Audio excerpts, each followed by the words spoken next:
Hi friends, ನಾನಿವಾಗ ಸಿಂಪಲ್ಲಾಗಿ ಒಂದು ಕ್ರೋಶಾದಲ್ಲಿ ಒಂದು ಡಿಸೈನ್ ತೋರಿಸ್ತಾ ಇದ್ದೀನಿ. ಫಸ್ಟ್ 2 ಸರಿ ಬಟ್ಟೆಗೆ ಲಾಕ್ ಮಾಡ್ಕೊತಾ ಇದ್ದೀನಿ. ಆಮೇಲೆ 4 ಚೈನ್ ಹಾಕ್ಕೊತಾ ಇದ್ದೀನಿ. 4 ಚೈನ್ ಹಾಕ್ಕೊಂಡು ಬಟ್ಟೆಗೆ ಲಾಕ್ ಮಾಡ್ಕೊತಾ ಇದ್ದೀನಿ.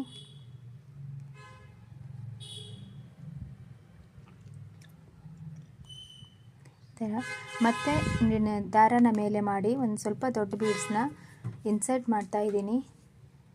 ಬಟ್ಟೆಗೆ ಲಾಕ್ ಮಾಡ್ಕೊತಾ ಇದ್ದೀನಿ. ಮತ್ತೆ 4 ಚೈನ್ ಹಾಕ್ಕೊಂಡು ಬಟ್ಟೆಗೆ ಲಾಕ್ ಮಾಡ್ಕೊತಾ ಇದ್ದೀನಿ. ಇವಾಗ ನಿಡಲ್ ಮೇಲೆ 2 ಟೈಮ್ಸ್ ದಾರ ಸುತ್ತಕೊಂಡು ನಿಡಲ್ನ ಸ್ವಲ್ಪ ಟ್ರಯಾಂಗಲ್ ಶೇಪಲ್ಲಿ ಇಟ್ಕೊಂಡು ಅಲ್ಲಿಗೆ ದಾರನ ತಗೊಂಡು 2ರಲ್ಲಿ 1, 2ರಲ್ಲಿ 1, 2ರಲ್ಲಿ 1. ಸೊ ತ್ರಿಬಲ್ ಕ್ರೋಶನ ಮಾಡಿಕೊಂಡು ಇವಾಗ ಒಂದು ಚಿಕ್ಕ ಬೀಡ್ಸ್ನ ಆ್ಯಡ್ ಮಾಡ್ತಾ ಇದ್ದೀನಿ. ನಿಡಲ್ ಮೇಲೆ ಮತ್ತೆ 2 ಟೈಮ್ಸ್ ದಾರ ತಗೊಂಡು ಅದೇ ಗ್ಯಾಪ್ಗೆ ಹೋಗಿ 2ರಲ್ಲಿ 1, 2ರಲ್ಲಿ 1, 2ರಲ್ಲಿ 1 ತ್ರಿಬಲ್ ಕ್ರೋಶನ ಮಾಡ್ಕೊತಾ ಇದ್ದೀನಿ. ಇದೇ ಥರ ಒಂದು ಬೀಡ್ಸ್ ಹಾಕಿ ತ್ರಿಬಲ್ ಕ್ರೋಶ ಮಾಡೋದು. ಗ್ಯಾಪ್ ಒಂದೇ ಇರಬೇಕು, ಒಂದೇ ಹೋಲ್ ಗ್ಯಾಪ್ಗೆ ಹೋಗಿ ಇದೇ ಥರ ತ್ರಿಬಲ್ ಕ್ರೋಶನ ಮಾಡಿಕೊಂಡು ಬೀಡ್ಸ್ನ ಹಾಕ್ಕೊತಾ ಇದ್ದೀನಿ. ಇದೇ ಥರ 6ರಿಂದ 7 ತ್ರಿಬಲ್ ಕ್ರೋಶನ ಮಾಡ್ಕೋಬೇಕು.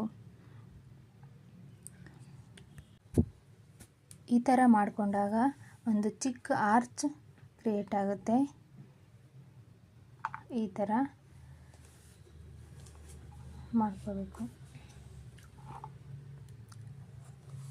ಇಲ್ಲಿ ನಾನು 6 ತ್ರಿಬಲ್ ಕ್ರೋಶನ ಮಾಡಿಕೊಂಡು 6 ಬೀಡ್ಸನ್ನು ಉಪಯೋಗಿಸ್ತಾ ಇದ್ದೀನಿ.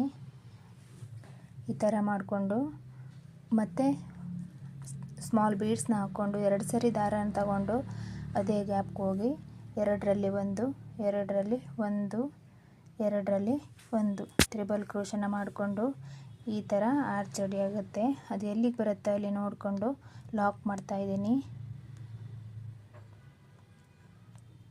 ನೋಡಿ ಎಷ್ಟು ನೀಟಾಗಿ ಕಾಣಿಸ್ತಾ ಇದೆ ಅಂತ.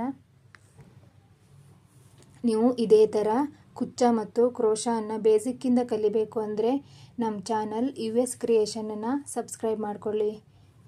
Thank you friends.